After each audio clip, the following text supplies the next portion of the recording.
আসসালামু আলাইকুম রহমতুল্লাহি ওয়া বারাকাতুহু। আমি এখন আছি মদিনা মুনাওয়ারা রাসূলের রওজা।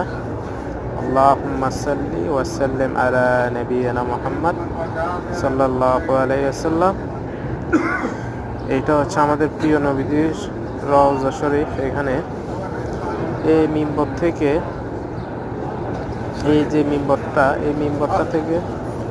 এই মিম্বর থেকে একবারে রাসূলের রওজা একবার ঘর পর্যন্ত এই জায়গাটা হচ্ছে রিয়াজুল জান্নাত।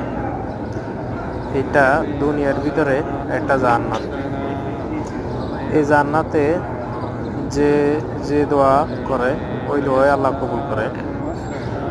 এটা হচ্ছে দুনিয়ার ভিতরে একমাত্র জান্নাত, যেটা হাদিসে আছে।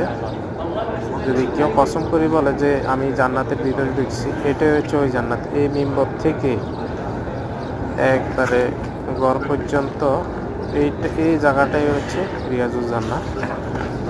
অনেকে আছে এই জায়গাটা সম্পর্কে জানে না, তাই বিস্তারিত জানার জন্য একটু ভিডিও করলাম আর কি। আপনাদেরকে আস্তে আস্তে সামনের দিকে আমরা যাইতেছি, দেখা যাক।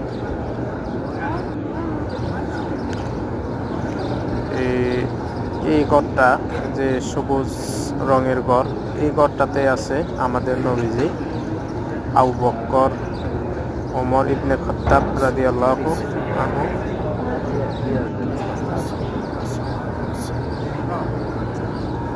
আল্লাহুম্মা সাল্লি ওয়া সাল্লিম আলা নাবিয়িনা মুহাম্মদ। আসসালামু আলাইকা ইয়া রাসূলুল্লাহ, আসসালামু আলাইকা ইয়া হাবিবাল্লাহ। এটাই হচ্ছে আমাদের প্রিয় হাবিবের রওজা মোবারক। একটা লেখা দেখা যাচ্ছে, লেখা রাসূলুল্লাহ সাল্লাল্লাহু আলাইহি ওয়াসাল্লাম। এটাই হচ্ছে রাসূলের রওজা।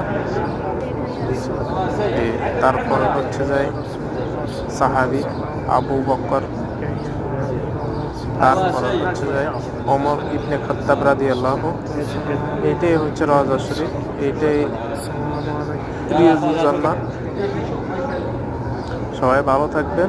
আজকের জন্য এই পর্যন্ত। আসসালামু আলাইকুম রহমতুল্লাহি ওয়া বারাকাতুহু।